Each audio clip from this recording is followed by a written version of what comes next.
کہ ہمارا رب اللہ ہے، پھر اس پر جم جائیں۔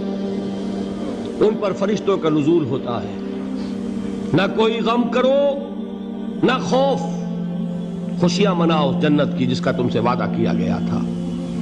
اللہ کی ربوبیت پر اطمینان جب انسان کو ہو جاتا، میرا رب اللہ ہے، ربی اللہ، انسان کے لیے نہ کوئی کھٹکا، نہ کوئی خطرہ، نہ کوئی خوف، نہ کوئی حزن۔ جو کچھ ہو رہا ہے کس کے اذن سے ہو رہا ہے؟ اللہ کے اذن سے۔ اللہ کے اذن کے بغیر پتہ تک نہیں ہلتا۔ یہ کوئی اندھا بہرا مادہ نہیں ہے جس سے مجھے کوئی خوف ہو۔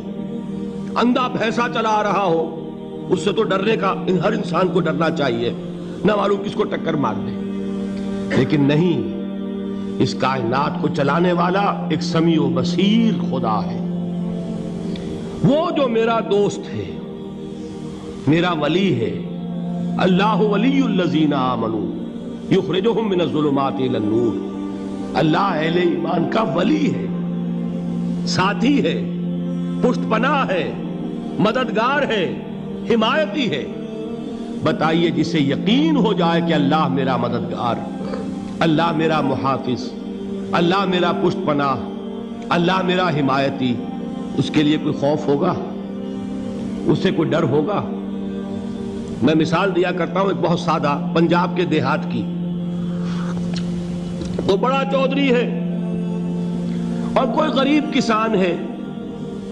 اس غریب کسان کے جانوروں کو ہر وقت اندیشہ ہوگا چوری کا، کوئی میری بھینس کھول کر نہ لے جائے، کوئی میرا بیل کھول کر نہ لے جائے۔ لیکن جس کے بارے میں یہ سب کو معلوم ہو کہ وہ جو بڑا چودھری ہے وہ اس کا دوست ہے، اس کی بچیا کو کوئی خوف ہوگا؟ اس کی بھینس پر کوئی ہاتھ ڈالے گا؟ اسے کوئی اندیشہ ہوگا؟ نہیں۔ کیوں؟ کہ وہ بڑا چودھری، بڑا اس کا یہاں کا سردار، جاگیردار، سب کو معلوم ہے وہ میرا دوست ہے، کوئی میرے خلاف اقدام نہیں کر سکتا۔ اس دنیا میں یہ چھوٹی سی بات اگر آپ کے دلی اطمینان اور سکون کا باعث بن سکتی ہے تو ذرا تصور کیجئے۔ میں لفظ تصور استعمال کروں گا صرف اس لیے کہ اس کا ہم جس کو کہتے ہیں ادراک اور شعور کر نہیں سکتے، اگر کے ساتھ کر سکتے۔ اگر یقین ہو کہ اللہ میرا مددگار اور یقین ہو کہ اللہ ہر آن میرے ساتھ ہے، پھر کوئی خوف؟ کس کا خوف؟ کوئی شے اللہ سے بالا تر ہے؟ کوئی قوت اس سے زیادہ طاقتور ہے؟ کوئی اس کے ارادے کو بدلنے والا ہے؟ کوئی اس کی مشیت کے آڑے آنے والا ہے؟ یہی بات ہے جو حضور نے فرمائی۔ یہ ایمان کا حاصل ہے لب لباب، کہ دیکھو اچھی طرح اس بات کو ذہن نشین کر لو، اگر تمام انسان مل کر تمہیں کوئی نقصان پہنچانا چاہے نہیں پہنچا سکتے مگر جو کچھ اللہ نے لکھ دیا ہو، اور تمام انسان مل کر تمہیں کوئی نفع پہنچانا چاہے نہیں پہنچا سکتے مگر وہ شے جو اللہ نے طے کر دی۔ آپ پھر میں کہوں گا ذرا طاری کیجئے، اسے فرض کیجئے، اسے سوچئے۔ اگر اس حدیث پر ہمارا دل ٹھکا ہوا ہو تو کسی سے ڈر ہوگا؟ یہ مجھے نقصان نہ پہنچا دے، یہ میری رپورٹ خراب نہ کر دے، یہ میری انکریمنٹ نہ رکوا دے، یہ میرا یہ نہ بگاڑ دے، یہ میرے یہ نقصان نہ پہنچا دے۔ اس کا ڈر، اس کا ڈر، اس کا خوف، اس کی خوشامد، اس کے لیے جا کر طرح طرح سے اپنی عزت نفس کو ذلیل کروانا اس کے سامنے، یہ سب کچھ کیوں کرتا ہے انسان؟ جب سمجھتا ہے کہ اس کے ہاتھ میں میرا کوئی نفع ہے، اس کے ہاتھ میں میرے لیے کوئی ضرر ہے، یہ مجھے کوئی غضب پہنچا سکتا ہے، یہ مجھے کوئی نقصان پہنچا سکتا ہے، یہ میرا کوئی کام بنا سکتا ہے، یہ میری کوئی ضرورت پوری کر سکتا ہے، اسی کا نام شرک ہے۔ جہاں آپ نے یہ سمجھا کہ غیر اللہ کے اندر کوئی طاقت موجود ہے وہی شرک ہے۔ بتوں سے تجھ کو امیدیں، خدا سے نومیدی، مجھے بتا تو صحیح اور کافری کیا ہے؟ شرک تو یہ ہے جس پر بھی تمہیں یہ خیال ہے، کلمہ ہے یہ کلمہ سوم، لا حول ولا قوت الا باللہ، ذرا اس پر دل کو کبھی اگر آپ تصور کریں، پھر فرض کریں، دل ٹھک جائے اس پر، کوئی طاقت نہیں۔ یہی بات تھی جو شیخ عبد القادر جیلانی رحمۃ اللہ علیہ نے اپنی وصیت میں اپنے بچے سے کہی. 11ویں دینے والے ہیں، لیکن حضرت شیخ عبد القادر جیلانی کی وصیت اور تعلیمات کو کتنے لوگ ہیں جو جانتے ہو؟ یہ جن مقامات تک پہنچے ہیں وہ کس چیز کی بدولت پہنچے ہیں؟ انہوں نے جو پیغام دیا وہ کیا تھا؟ اے میرے بچے، جس طریقے سے قرآن مجید میں حضرت لقمان کی نصیحتیں جو ہے نقل کر دی گئی ہیں، میں یہ عرض کروں گا بالفرض اگر قرآن حضرت عبد القادر جیلانی کے بعد نازل ہوا ہوتا تو شیخ عبد القادر کی یہ نصیحتیں بھی قرآن میں درج ہوتی. اتنی اونچی نصیحتیں ہیں.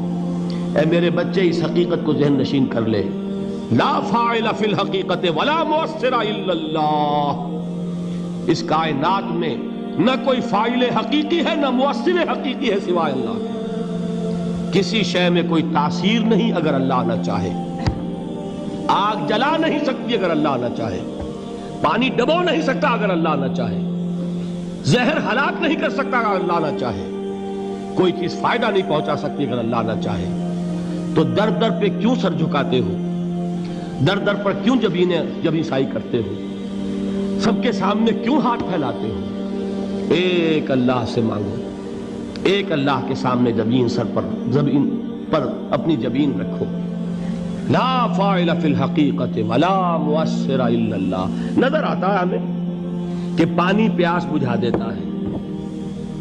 پیاس بجھانے کی صلاحیت پانی میں نہیں ہے، اللہ کے اذن سے.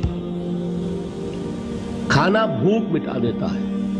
بھوک مٹانے کی صلاحیت کھانے میں نہیں ہے، اذن رب میں. دیکھیے یہی یقین تھا. حضرت موسیٰ علیہ السلام کا واقعہ یاد کیجئے. سامنے سمندر آ گیا ہے. قوم دیکھتی ہے پیچھے کہ گرد و غبار کا طوفان ہے. معلوم ہوا کہ فرعون اپنے لشکر سمیت آ گیا ہے. لشکر جب چلتا تھا تیز رفتاری کے ساتھ تو گرد و غبار کا جو طوفان اٹھتا تھا اس کا تصور کیجئے. اور لمحہ بلمحہ وہ قریب آ رہا ہے. پوری قوم نے کیا کہا ہے؟ اے موسیٰ انا لمدرکون. اے موسیٰ ہم کو پکڑے گئے. قرآن مجید نے تو یہاں وہ باتیں نہیں لکھی ہے، لیکن تورات میں یہ درج ہے کہ بنی اسرائیل جھگڑنے لگے، دست و گریبان ہو گئے موسیٰ کے ساتھ. موسیٰ ہمیں یہاں مروایا لا کر، اس سے تو ہم ہی بہتر تھے. وہاں کھانے کو ملتا تھا، زندگی تو تھی. بیگار ہم کر رہے تھے، موت تو نہیں تھی.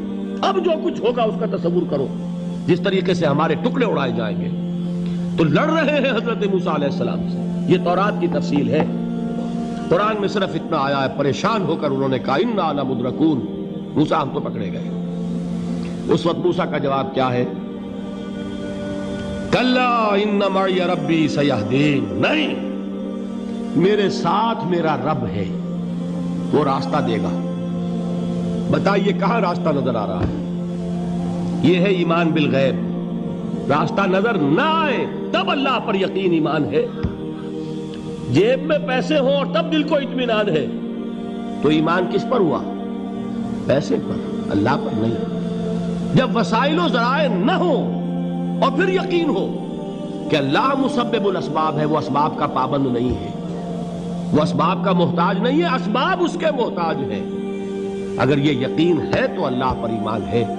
یہ نہیں ہے تو تمہارا ایمان اسباب پر ہے، وسائل پر ہے، ذرائع پر ہے، مادیات پر ہے، اللہ پر نہیں. اس وقت کہاں راستہ تھا؟ کوئی راستہ تھا؟ سمندر ہے اور ادھر سے لشکر آ گیا ہے. کلا ان معی ربی سیہدین. اب دیکھیے ایمان کہہ دینا آسان ہے، ہوا معکم اینما کنتم. جہاں کہیں بھی تم ہوتے ہو اللہ تمہارے ساتھ ہوتا ہے. لیکن اس کا یقین قائم ہو جائے تو زمین و آسمان کا فرق واقع ہو